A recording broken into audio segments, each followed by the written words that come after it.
Good morning. પ્રભુ ઈસુ ખ્રિસ્તના પ્રેમી વિજય અને ગૌરવ નામમાં આજના દિવસની આપ સર્વને સલામ પાઠવું છું. પ્રભુ નામને આભાર માનીએ, ધન્યવાદ આપીએ કે પ્રભુ આજનો વિશેષ દિવસ આપણા બધાના જીવનો બતાવ્યો છે.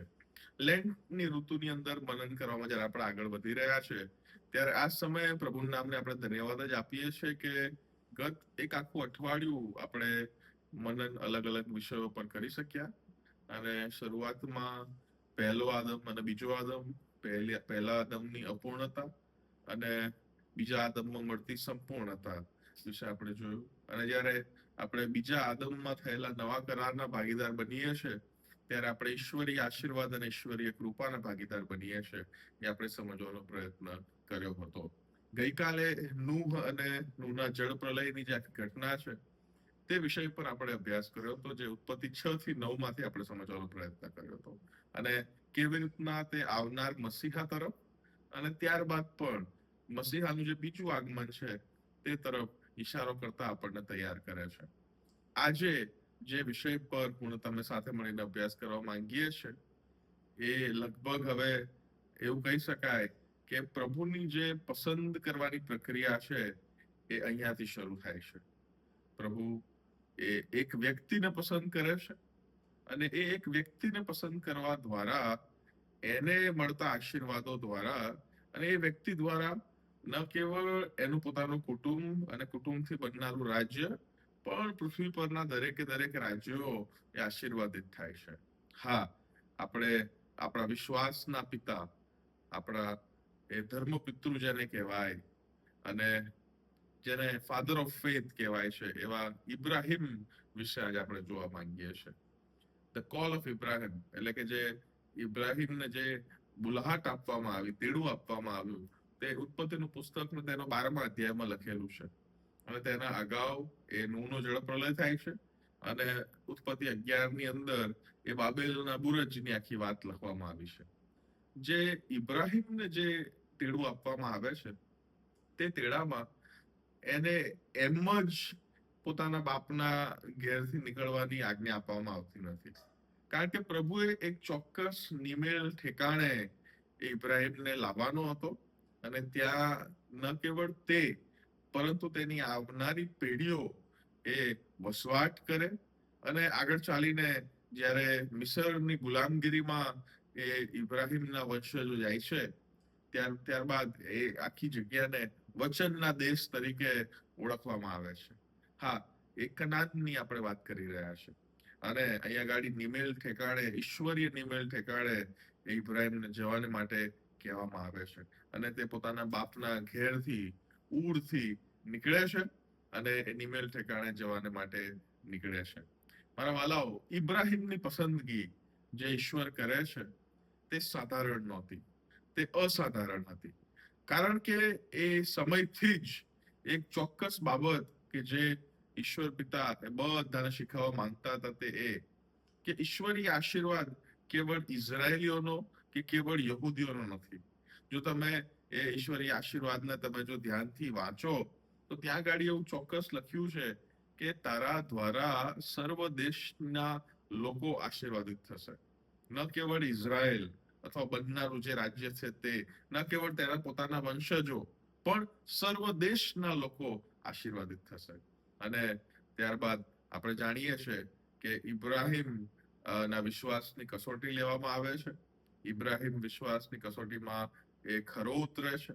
ઇબ્રાહિમને એક બહુ જ વયોવૃદ્ધ ઉંમરે પુત્ર એટલે ઈસહાક જન્મે છે અને આખી ઘટનાથી આપણે વાકેફ છે.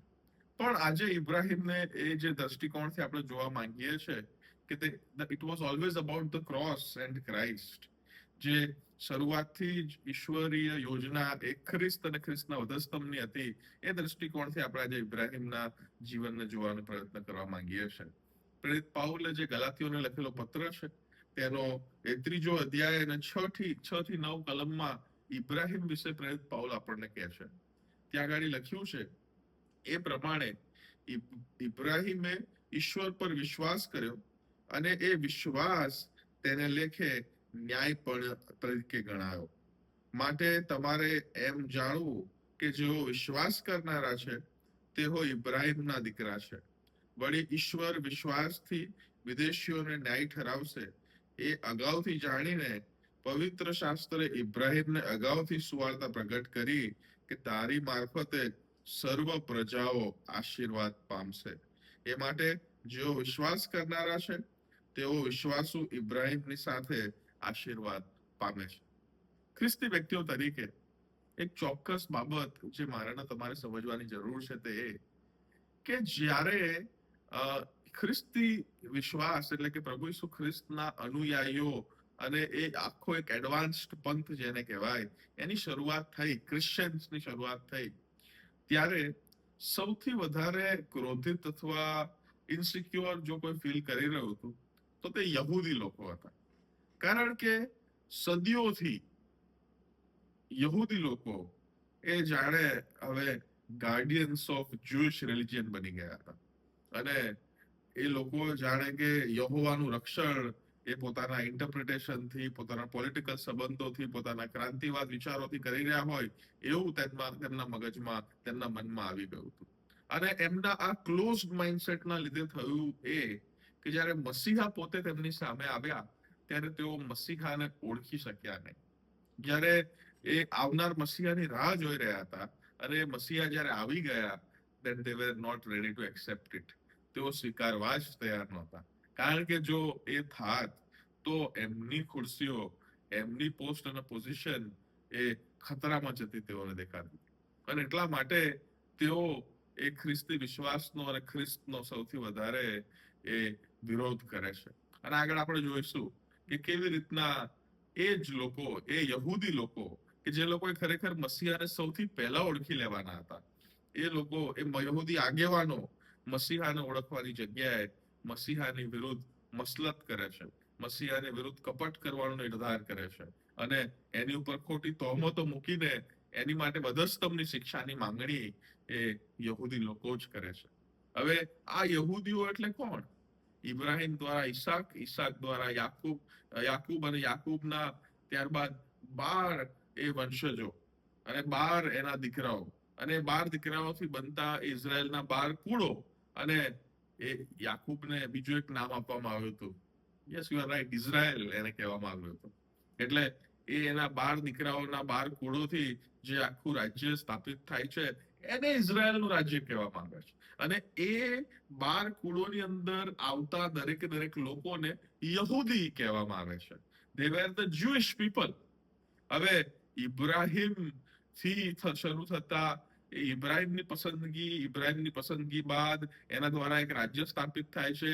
એ રાજ્ય સ્થાપિત થયા બાદ એ ગુલામગીરીમાં જવાની વાત, યુસુફનો સમય, એ ગુલામગીરીમાં ગયા બાદ મૂસાની આગેવાનીમાં પાછા આવવાની વાત, હોશવાની આગેવાનીમાં વચનના દેશમાં પ્રવેશ કરવાની વાત, ત્યાર પછી ન્યાયાધીશોનો સમય, સમુએલનો સમય, રાજાઓનો સમય, વિભાજિત રાજ્યોનો સમય, પ્રબોધકોનો સમય. જે કહેવા માંગુ છું તે એ કે ઇઝરાયલના ઇતિહાસના પડે પડે અને દરેકે દરેક તબક્કે વારંવાર એ આવનાર મસીહા તરફ ઇશારો થયો છે. છતાં પણ જે થાય છે તે એ કે એ જ યહૂદીઓ એ આવેલા મસીહાને ઓળખી શકતા નથી. અહીંયા ગાડી પ્રેરિત પાઉલ જે આ લખી રહ્યો છે એને વિદેશીઓનો પ્રેરિત તરીકે ઓળખવામાં આવે છે, એટલે કે બિન યહૂદીઓનો પ્રેરિત, an apostle to the Gentiles તરીકે ઓળખવામાં આવે છે. અને પ્રેરિત પાઉલ પોતાની એ જ ઓળખને વધારે મજબૂત કરતા એ એક પુરાવો અહીંયા ગાડી આપી રહ્યો છે કે ઇબ્રાહિમને કહેવામાં આવ્યું કે તારી મારફતે સર્વ પ્રજાઓ આશીર્વાદ પામશે. એટલે કે તારણ કેવળ ઇઝરાયેલીઓનું નથી, તારણ એ દરેકે દરેક વિશ્વાસ કરનારાઓનું છે. કારણ કે વિશ્વાસ મારફતે ઇબ્રાહિમને ન્યાય ઠરવવામાં આવ્યો હતો. અને એટલા જ માટે મારા વાલાઓ, વિશ્વાસ મારફતે વિશ્વાસ કરનારાઓ જે લખ્યું છે એ માટે જેઓ વિશ્વાસ કરનારા છે તેઓ વિશ્વાસુ ઇબ્રાહિમની સાથે આશીર્વાદ પામે છે. અને આશીર્વાદ શું છે? ન્યાયપણાનો આશીર્વાદ, ઈશ્વરની નજરમાં ન્યાય ઠરવાનો આશીર્વાદ. એક બીજું એક ચારિત્ર એ મારા મનમાં ચોક્કસ આવે છે જ્યારે હું એ યહૂદીઓ વિશે વિચાર કરું છું જે લોકો ખ્રિસ્તને ઓળખી શક્યા નહોતા.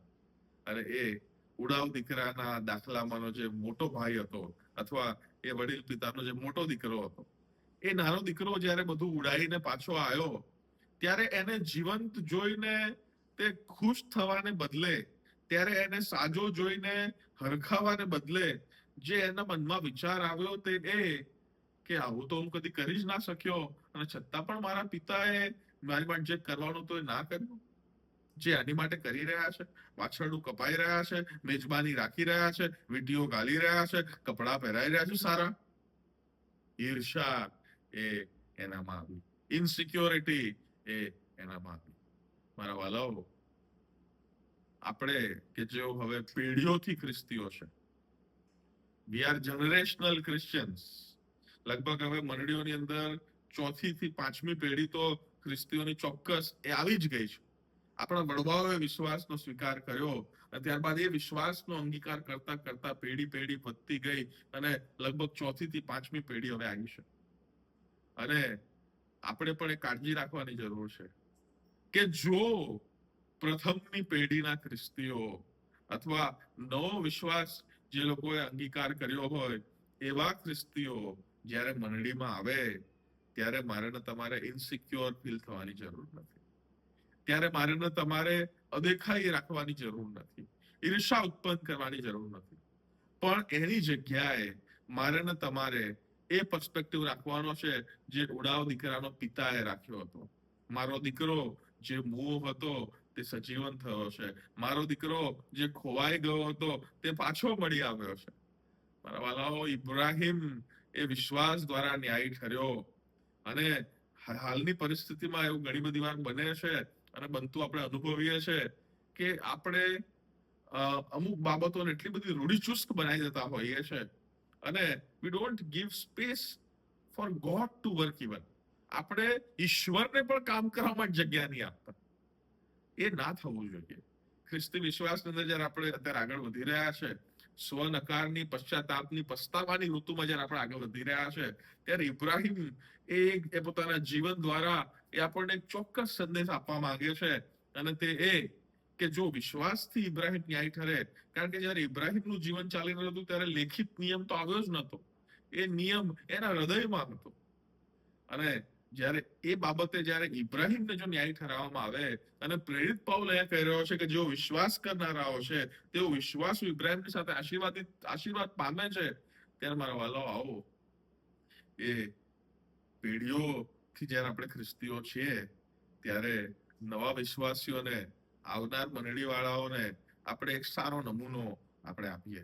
શરૂઆતથી જ તમને કહી રહ્યો છું કે મંડળી અને મંડળીની સંગત નો એક બહુ મોટો ભાગ એ છે કે આપણને ખ્રિસ્તની ઓળખ પ્રાપ્ત થાય અને એ ખ્રિસ્ત સાથે આપણે પોતાની જાતને ઓળખાવી શકીએ. પ્રભુ ઈસુ ખ્રિસ્તે એ પૃથ્વી પર કેવું જીવન જીવ્યા? પ્રભુ ઈસુ ખ્રિસ્ત પોતે દેવ હતા, પણ એમણે દેવ હોવાનું પકડી રાખ્યું નહીં. તમે બધી સુવાર્તાનો અભ્યાસ કરો, એક પણ ચમત્કાર પ્રભુ ઈસુ ખ્રિસ્તે પોતાની જાતને માટે કર્યો નથી. દરેકે દરેક જગ્યાએ એ પ્રભુએ એવો નમૂનો આપ્યો છે કે હું નહીં, મારી પહેલા મારો પડોશી. અને એવો જ દાખલો આપણને ભલા સમરૂણીનો પણ દેખાય છે. ભલા સમરૂણી વિશે પણ આપણે જાણીએ છીએ કે જ્યાં ગાડી એ ભલો સમરૂણી રસ્તાની કોરે પડેલા અધમુઆ માણસની સેવા કરે છે અને ન કેવળ એની ઓનગોઈંગ ટ્રીટમેન્ટ માટે પૈસા આપે છે, પણ આવનાર સમયમાં જો કંઈક ઓછું પડે તો એક્સ્ટ્રા પણ કંઈક આપીને જાય છે કે રખેને એ વ્યક્તિ ત્યાં ગાડી એને વધારે રોકાવવું પડે સાજાપણું પ્રાપ્ત કર્યા બાદ. મારા વાલાઓ, ખ્રિસ્તીઓ તરીકે આપણે જો મંડળીમાં જઈએ છે ત્યારે આવો આપણે એક યોગ્ય નમૂનારૂપ જીવન જીવીએ કે જેથી કરીને નવા લોકો જે લોકો મંડળીમાં આવે છે એ લોકો મંડળીમાં આવતા કચવાસ અનુભવ ના કરે, પણ એ લોકો વેલકમિંગ ફીલ કરે, એ લોકો સ્વીકૃત ફીલ કરે. તમારા બાકડાઓમાં જો તમારી જગ્યા ફિક્સ છે અને અમુક જગ્યાએ બીજા કોઈક નવા વ્યક્તિ આવીને બેસી જાય, ના ઉઠાડશો એમને. Let them sit. Let them experience the church community. Let them experience the love. એ લોકોને પ્રેમનો અનુભવ કરવા દો. મારા વાલાઓ, આપણે એ રૂઢિચુસ્ત યહૂદીઓ બનવાની નથી જે લોકો જ્યારે મસીહા આવ્યા ત્યારે મસીહાને પોતે ઓળખી શક્યા નહીં. We need to be open to love. We need to be open to new generational Christians.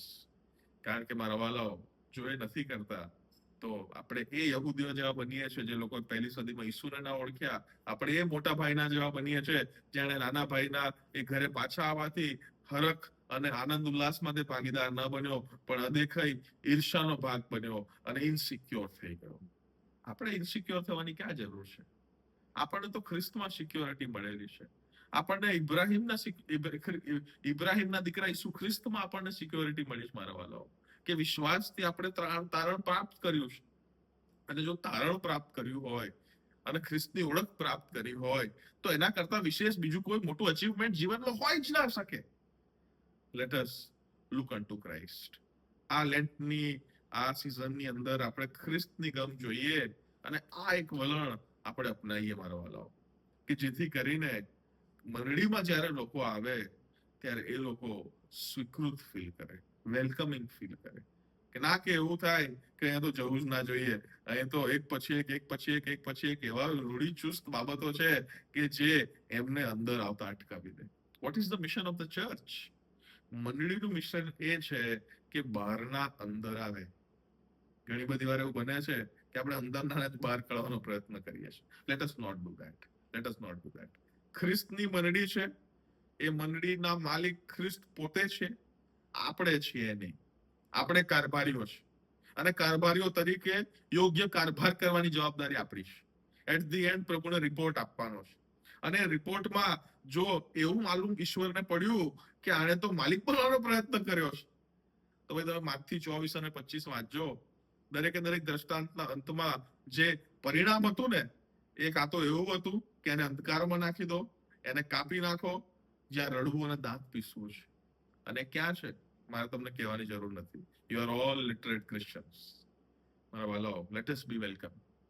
Ibrahim જો વિશ્વાસથી એ ન્યાયી ઠરી શકતો હોય તો વિશ્વાસ કરનારાઓ ઇબ્રાહિમમાં આશીર્વાદ પામે છે. Let us not forget that. Let us not forget that. આવો આપણે આ સમયોમાં આપણે ખ્રિસ્તની આંચ સ્વીકારતા, વધસ્તંભની આંચ સ્વીકારતા પોતાની જાતોને નમ્ર કરીએ અને આત્મતપાસ તરફ આગળ વધીએ. અને જો આત્મમૂલ્યાંકન કર્યા બાદ બદલાવ અને પરિવર્તનની જરૂર છે તો પ્રભુ પાસેથી સહાય માંગીએ કે પ્રભુ આપણને તે કરે. Thank you. પ્રભુ આપ સર્વને આશીષ આપો. આમેન.